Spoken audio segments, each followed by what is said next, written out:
Well, you're going to love our next interview. Of all the people that we managed to track down in the Hajj is a Hollywood movie actor, Omar Reagan, now a Muslim. Thanks so much for joining us. You've acted in the movie Rush Hour 2 as a double for Chris Tucker. Tell me about how you went from Hollywood to Hajj. That's an amazing journey in itself. Yeah, when you put it like that, it kind of, I don't know. It's the first thing that comes to my mind, like, wow, how did I get here? I can say I'm grateful. I know my mother, she converted to Islam when I was young, but I grew up making a lot of mistakes. We won't get into that. Yeah, please don't tell nobody. Don't tell nobody.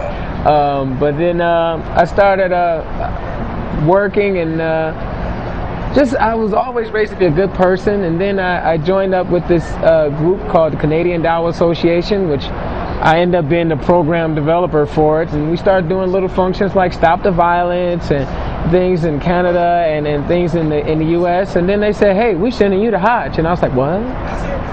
And I didn't feel like I was ready, so I started trying to study, and I came last year. All right, now, as I mentioned, you've doubled for Chris Tucker. You know what I'm going to ask you? I got to ask you, what would Chris Tucker say if he was on Hajj? He'd probably say something like, hey man, it's a lot of people and they pushing me. No, they can't say. It's all for Allah, man. All for Allah. It's only one God. Numerous of things. And you know this, man. They do this. I got new life. How do Hollywood? You're still working in Hollywood, so yeah. It's quite an interesting balancing act. Do Hollywood and Hajj really go together? You can maintain those two roles. Hollywood and Hajj.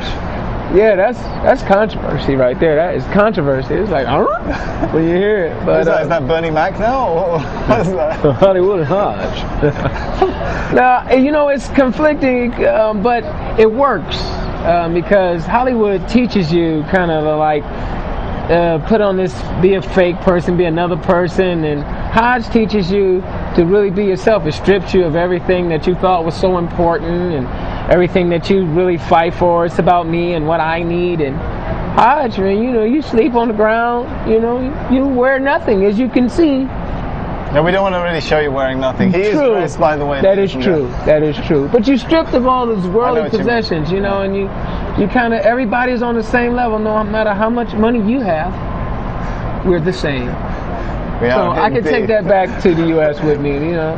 Be a nice person, be a good person. What Islam really teaches is have good character, good manners.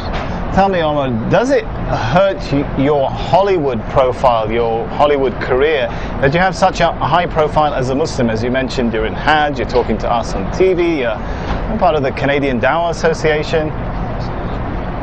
I don't know. That's a good question. I'm going to find out when I go back home. Well, if you need a job, I'll talk to my boss. Yeah, do that, because you asked, they'll be like, you was on Al Jazeera? What? I'm like, they love us. It's been good talking to you, Omar Reagan. It's been good talking to you too. I'm going to let you get back to the other rush hour. This is more like rush hour 10. It took us about 3 hours and 15 minutes to get you out here. I don't even think about how long it's going to take to get you back. Yeah, what is the opposite of rush hour?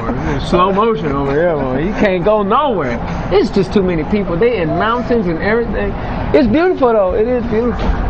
Omar Reagan, you have yourself a beautiful Hajj and a safe trip home. All right, nice talking to you. Man. Thank you. We'll be continuing the coverage from the heart of the Hajj in the days to come, but for now I'm going to hand you back to Imran in the studio.